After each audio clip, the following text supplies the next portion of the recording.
Here, in one of Europe's most staggering landscapes, its people face some of the lowest life expectancies in the United Kingdom. A nation defined by an unyielding spirit of freedom, yet bound by histories it cannot escape. Its quiet lochs and tranquil highland villages conceal communities weathering pressures few outsiders ever witness. And the deeper one travels into these ancient lands, the more one uncovers the fractures that rarely appear in official reports. The capital, Edinburgh, is built upon a foundation of 7 volcanic hills. It is a geology that dictates a clear separation of elevations, of streets, of perspectives. Each summit holds a different chapter of the city's story, a physical narrative that reveals itself with every ascent. In the Old Town, the oldest surviving urban fabric clings to the rock. Here, tenements soar upwards, some reaching 14 stories, a vertical city born of necessity, confined by ancient walls. Their dark stone surfaces bear the patina of centuries, soot, smoke, and relentless weather. The closes, the narrow alleyways between them, remain so constricted that daylight is a fleeting visitor, casting the district in a perpetual twilight. Beneath the streets, another city sleeps. Former living quarters, sealed off after devastating outbreaks of plague, lay forgotten for generations, only to be rediscovered by archaeologists. These buried layers, these cities beneath the city, form one of the most complex urban structures in Europe. A short walk north, and the world transforms. This is the New Town, an 18th century vision of order and reason. Its Georgian design is a declaration of logic. Straight lines, wide avenues, and precise, elegant proportions. The contrast is immediate, a city of organized grids and uniform facades, conceived in an age when Scotland was a global center for science, philosophy, and civic ambition. Connecting these two worlds is the Royal Mile. It serves as the capital's spine, stretching from the fortress of Edinburgh Castle down to the palace of Holyrood House, cutting through courtyards and markets, where history is not a memory, but a daily transaction. Rising above it all is Arthur's Seat, an ancient volcanic peak standing 251 meters high. It is the city's great watchtower. From its summit, the entire story is laid bare: the chaotic density of the Old Town, the stark geometry of the New, and the cold expanse of the sea. It is from here that the urban narrative gives way, opening a route toward the vast, elemental landscapes of the Highlands. Off the west coast, the Enoch Fire is scoured by ancient glaciers. Its coastline shatters into dramatic headlands and sheltered bays. The interior rises into desolate moors and saw-tooth ridges that command the horizon. On the Trotternish Peninsula, the Old Man of Storr stands sentinel over a slope of shattered basalt. The pinnacle is a remnant of a colossal landslip, a slow, inexorable collapse that has been unfolding for thousands of years. The land itself is in motion, breaking apart under its own immense weight. It is a silent, geological echo of the human pressures felt across this nation, a reminder that in a land of enduring stone, life remains fragile, and the ground beneath one's feet is never as solid as it seems. The land itself is a testament to immense, slow-motion forces. Here, the very ground is in a state of perpetual unrest, its movement etched into the landscape as stepped scars, exposed rock faces, and an unsettled architecture that ripples across the hillside. This geological saga continues along the high ground, where the earth tells its story of constant flux. Roads, pastures, and footpaths are mere threads woven through a tapestry of tilted rock and steep, grassy walls. In places, the slope is still alive, still shifting, demanding constant repair to the human pathways that dare to cross it. It is a place where the deep, elemental power of the planet remains an undeniable part of daily life. To the south, the profile of the land sharpens. The Coogan Hills rise, their outlines cutting into the sky. At their base, a sequence of small waterfalls and basins gathers water of impossible clarity. These are the fairy pools. Here, legend seeps into the water itself. It is a place steeped in folklore, a supposed gateway to another world, where fairies are said to cross between their realm and our own. Local tradition whispers of more sinister beings, the Blue Men of the Minch, mythical creatures who lure sailors to a watery grave. Further west, a solitary artery of passage descends toward the headland, to Neist Point. At its terminus stands a stark white lighthouse, a sentinel of the early 20th century. Perched on a narrow platform above the vast Atlantic, it is flanked by cliffs that command clear, unobstructed horizons. This raw, windswept beauty has become a modern pilgrimage for those who chase the light, a consistent vigil for photographers as the day surrenders to the sea. The journey covers roughly 1.5 miles, a descent to the edge of the world, followed by a steady climb back toward the sky. The route turns inward, toward the mountain passes, and into the deep wound of Glencoe. This is a glacial valley, a crucible of volcanic fire born over 400 million years ago, then scoured and carved by the inexorable march of ice. Its form is defined by sheer walls, deep-cut slopes, and the three great ridges known as the Three Sisters. Geologists have identified this place as the remnant of a collapsed volcanic structure, repeatedly reshaped by the glacial cycles of a forgotten age. But this sublime landscape holds a chilling memory. In the year 1692, a dark chapter was written into these hills. Government troops, having accepted shelter with the MacDonald clan for nearly 2 weeks, acted on orders from King William III. They rose against their hosts, murdering them in their own homes. The brutal violation of Highland hospitality remains the unforgivable heart of the massacre, a historical weight that settles. Here, the air is heavy with water. An average of 118 inches of rain falls annually, feeding a constant shroud of fog and low cloud that drifts through the valley, clinging to the slopes. It is a climate that mirrors the Glen's own character, somber, beautiful, and haunted. The land remembers what humanity might choose to forget, its stone and water holding the echoes of both geological cataclysm and human sorrow, a silent witness to all that is past.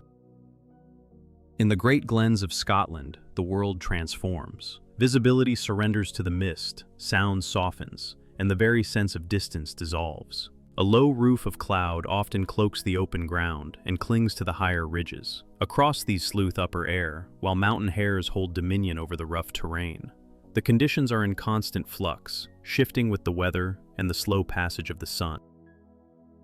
Here, Loch Ness carves its way through the Great Glen, a channel of water stretching nearly 23 miles and plunging to depths of more than 750 feet. Its volume is staggering, holding more fresh water than all the lakes of England and Wales combined. The water itself is the color of night, stained dark by ancient peat, where light cannot penetrate the abyss. On its western shore, the ruins of Urquhart Castle stand sentinel. Its surviving walls and towers are a testament to centuries of medieval and early modern conflict, a brutal history forged over control of the vital route that passes through the glen. For decades, this water has been the source of another story. Reports surface of a long-bodied creature, supported by fleeting photographs and brief eyewitness accounts.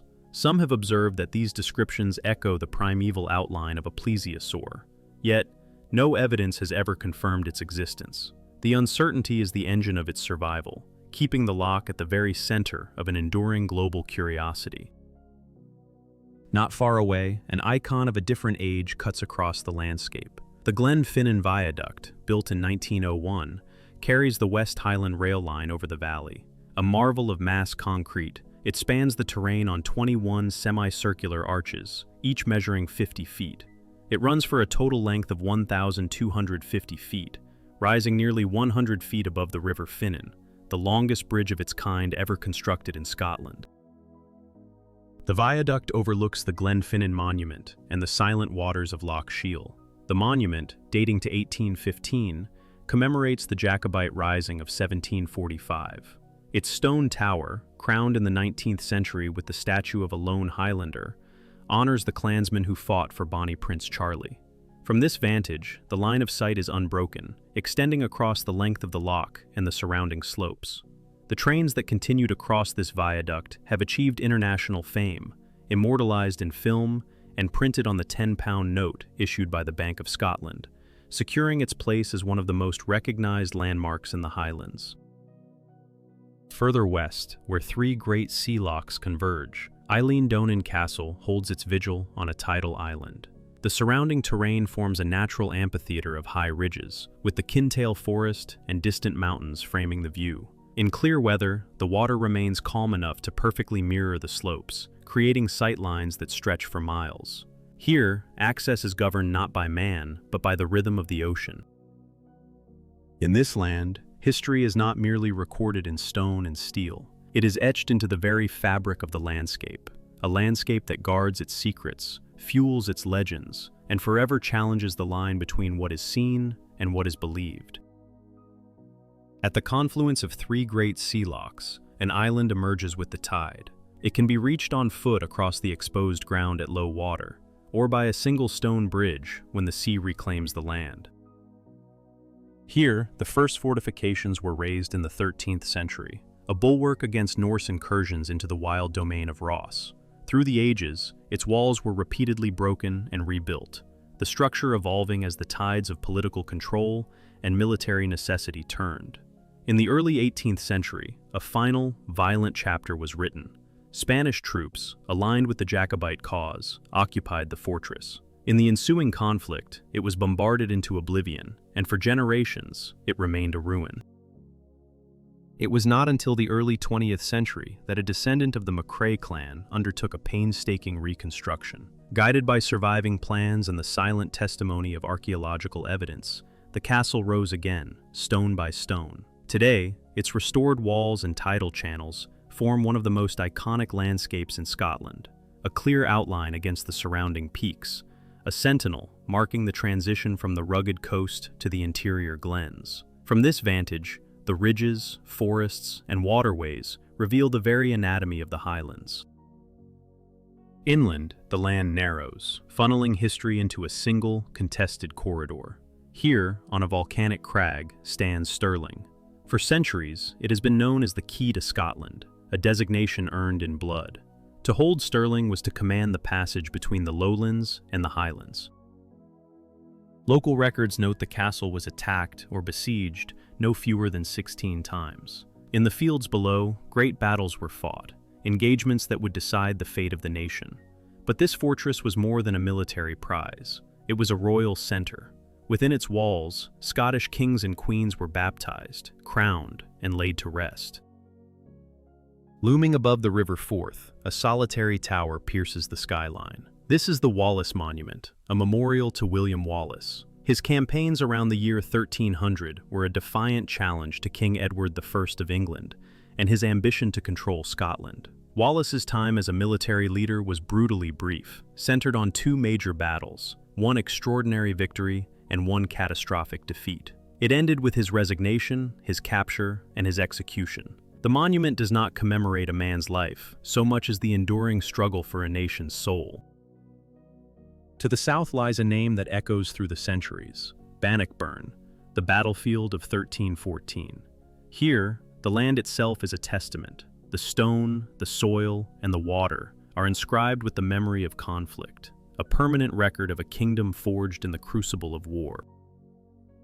Here, on the elevated ground around Stirling, where the lowland plains give way to the first rugged folds of the interior, a kingdom's fate was sealed. The outcome of a single brutal fight not only strengthened the rule of Robert the Bruce, but cleaved the path of history, pushing the union of the Scottish and English crowns into a distant, uncertain future. Further north, where the land meets the sea, another story of defiance is etched into the cliffs.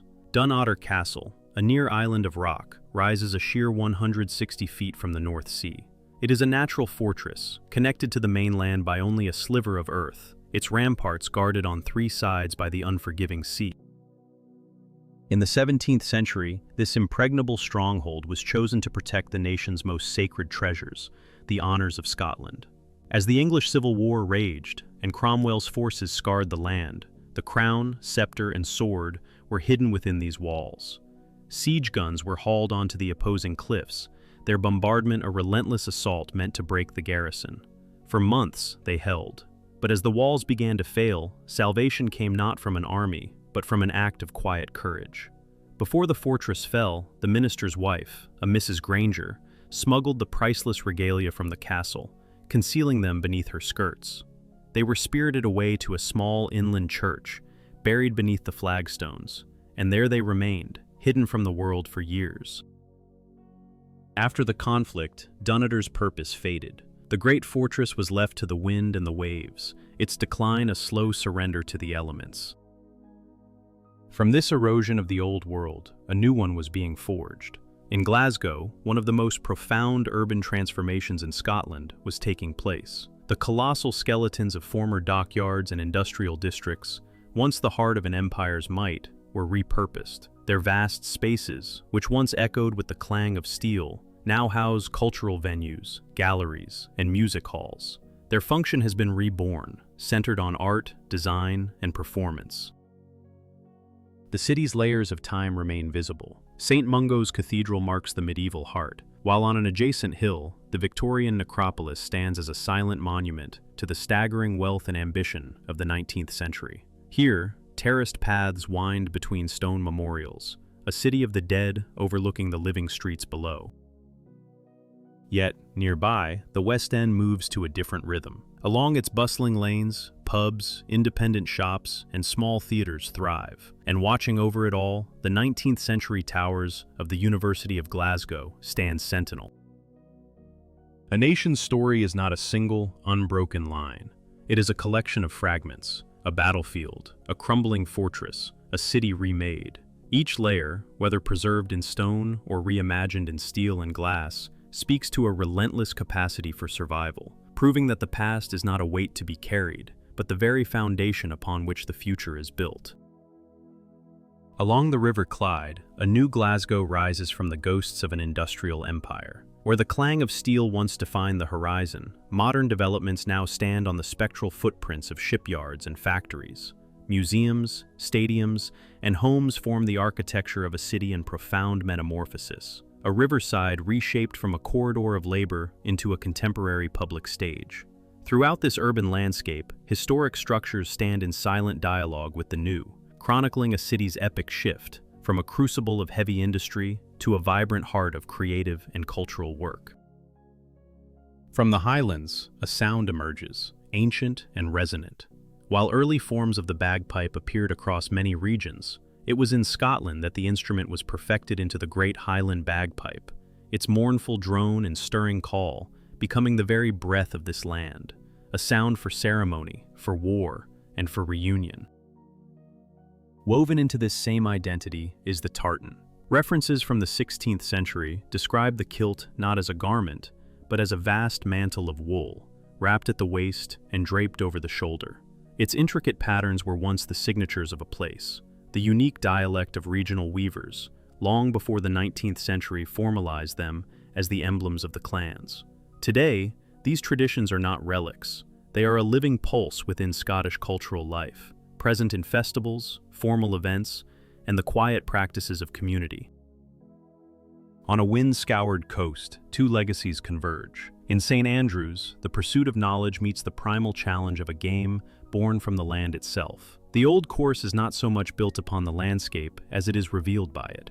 Its long fairways and deep bunkers, sculpted by the patient hand of the coastal winds. It remains one of the most studied and revered examples of early golf design, a blueprint for a global obsession. A short walk from these hallowed grounds, another history unfolds in stone. The University of St. Andrews, founded in the year 1413, is one of Scotland's most ancient centers of higher learning. Its medieval courtyards and lecture halls form a core around which the institution continues to grow, a place where history is not only studied, but made, where a future king once met his queen. Nearby, a deeper past casts a longer shadow. The skeletal remains of St. Andrew's Cathedral stand as a stark monument to faith and its fracture. Its surviving walls and towers map the sheer scale of the complex before its ruin in 1559, during the fury of the Scottish Reformation. Further west, across the water, lies the Isle of Islay. Here, the land itself is distilled into liquid form. 9 facilities operate along its shores and inland valleys, each drawing its character from a single elemental source, local peat, cut from the earth and burned to dry the malted barley. This process imbues the whiskey with a smoke-driven soul, a taste of the island itself. It is a story told across the nation, a dialogue between what is built and what is grown, what is remembered and what is created anew. In the character of its cities, the call of its music, and the spirit of its people, Scotland reveals a past that is never truly past, but breathes in the living heart of the present. Here, the very earth is a testament to time. Peat, cut from the bogs, is composed of layers of vegetation, compacted over millennia. It is a fuel, an atmosphere, an elemental signature of the land itself. With the turning of the seasons, the island landscape is claimed by a vast, itinerant population. An estimated 20,000 wild geese arrive, their calls echoing across the wetlands and coastal fields. They are a living current in the island's bloodstream, moving between these shores and their northern breeding grounds, reenacting a migration as old as the coastline itself. This coast is a study in contrasts, a rugged shoreline of sheltered bays and low, windswept cliffs, where the terrain is in constant conversation with the open water. Further inland, another scale of existence reveals itself. Loch Lomond, the largest surface area of any lake in Scotland. Its waters probe the land through countless inlets, embracing 38 islands, some cloaked in woodland, others mere knuckles of ancient rock. From its shores, long corridors of water stretch between low ridges, a liquid maze that redefines any sense of distance. Here, two Scotlands meet. The landscape marks the great geological pivot from the lowlands to the highlands, where wooded slopes and open grasslands surrender to a more formidable topography. The Trossachs stand as sentinels to this change, a series of forested hills and small peaks, with Benvenue rising as a recognizable guardian of the region. Human presence follows the path of least resistance, trails, villages, and roads, tracing the natural contours, stitching together forest, loch, and upland. As the glens deepen, the land begins its inexorable climb into the high interior. This is the path to the Bealach na Ba, in Scottish Gaelic, the Pass of the Cattle. Its name speaks of an older world, of a time when it was a drover's road, a vital artery for moving livestock across the Applecross Peninsula. The modern road, engineered in 1822 by the great Thomas Telford, is a different beast entirely. It is a design born of the Alps, a relentless assault on the mountain. From sea level, it begins its climb. With narrow hairpin turns and gradients that defy convention, the single-track corridor, cut from the mountain's flank, ascends to an altitude of over 2,050 feet. It is one of the highest public roads in Scotland, the steepest in the United Kingdom. Sheer drops loom beside the tarmac. Rock faces and high ridges lock the pass in a tight embrace, where the line of travel changes with every unforgiving bend. The descent offers a release, leading into the sanctuary of Applecross, a small settlement nestled in a sheltered bay. Here, life finds its rhythm again. Otters move along the shoreline, red kites patrol the wooded margins, and the quiet passage of deer and pine marten marks the turning of the day. It is a place of simple communion, where fresh catch from regional fisheries is served to travelers and locals alike. From the highest pass to the quietest shore, the story is the same. It is a narrative written across a chain of Atlantic islands, in an environment shaped by forces far greater than any single lifetime. Here, the land does not merely contain life, it defines the terms of its existence. Here, on the edge of the Atlantic, the land is defined by the rhythm of strong ocean swells, a sanctuary for extensive wildlife, and a bastion of long-standing Gaelic traditions. A single, vast landmass of two names, Lewis and Harris, forms the heart of this archipelago, its terrain shifting from sweeping peatland plains to the stark relief of steep coastal hills. On Harris, the coastline reveals some of the region's most celebrated beaches. Luscantire, a canvas of pale sand, is met by water that shifts in color with the changing tides, the weather, and the unseen depths. When the ocean recedes, the beach transforms, widening into a vast expanse that connects on foot to the sands of Seelabost across the bay. In these moments, narrow tidal channels carve sinuous shapes into the fine, compacted surface, a fleeting calligraphy written by the sea. Under a bright sky, the water can appear a brilliant turquoise. Under cloud, a deeper, more contemplative blue. Language and tradition remain central to the pulse of daily life. In many homes, Scottish Gaelic is the language of hearth and heart, while the weekly routines are woven into the fabric of long-standing religious practices. Across several communities, Sunday is still observed as a day of rest, a quiet continuity of patterns that have defined local life for generations. Settlements appear in small clusters, tethered by single-track roads that yield to the contours of the terrain. Between them, stretches of peatland extend for miles, until the island narrows into the tight coastal margins of Harris. On the island of Lewis, a far older story is written in stone. The Callanish stones, arranged in a distinctive cross-shaped pattern, were established some 5,000 years ago. The site is anchored by a central monolith, surrounded by long rows of standing stones that radiate in 4 linear directions. Archaeological dating reveals this complex predates Stonehenge, serving as a vital ritual center for at least 2,000 years, a testament to sustained ceremonial activity across the Western Isles.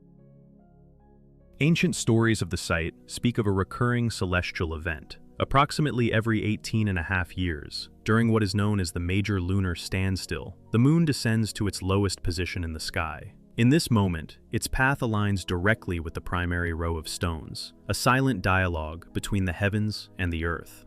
The precision suggests its builders possessed a profound understanding of recurring lunar cycles, tracked over immense periods. After millennia of exposure to Atlantic gales, the stones bear the deep marks of weathering. Through the spaces between each upright monolith, the surrounding moorland and distant ridges are framed, forever linking this circle to the vast, open terrain that stretches across the island. Further north, the Orkney Islands hold a dense concentration of prehistoric structures, preserved within a compact and windswept landscape. Here lies Skara Brae, one of the most complete Neolithic settlements in all of Europe. Within its stone-built rooms, the architecture of a lost world endures. Fireplaces where flames once warmed ancient hands, and storage compartments that held the necessities of a life lived by the sea. In these places, the past is not a distant country. It is etched into the bedrock, carried on the wind, and whispered in the enduring cadence of the waves. The land itself becomes the ultimate monument, a silent keeper of every story, holding the deep, quiet memory of all who have come and gone. A tempestuous 19th century storm tore back the veil of time, revealing dwellings where life unfolded more than 5,000 years ago. Here, on the coast of Orkney, the stone bones of a forgotten village were returned to the light. Nearby, etched against the sky on a natural ridge, the Ring of Brodgar forms a vast, ceremonial theater. Archaeological inquiry reveals a monument built in stages, its sheer diameter placing it among the largest stone rings ever conceived in these islands.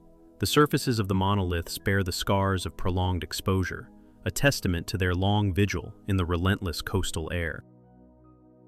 Yet this is a landscape of profound contrasts. Across the archipelago, the modern world asserts its presence. Great turbines spin in the constant wind, and tidal systems draw power from the deep, predictable currents.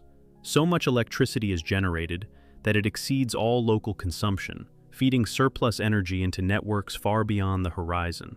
The same elemental forces that weathered the ancient stones now power the future, making these islands a global center for renewable energy research. Between the Neolithic and the New Age lie open fields, low, rolling hills, and water channels that stitch the islands together, a network of causeways and narrow inlets bridging past and present.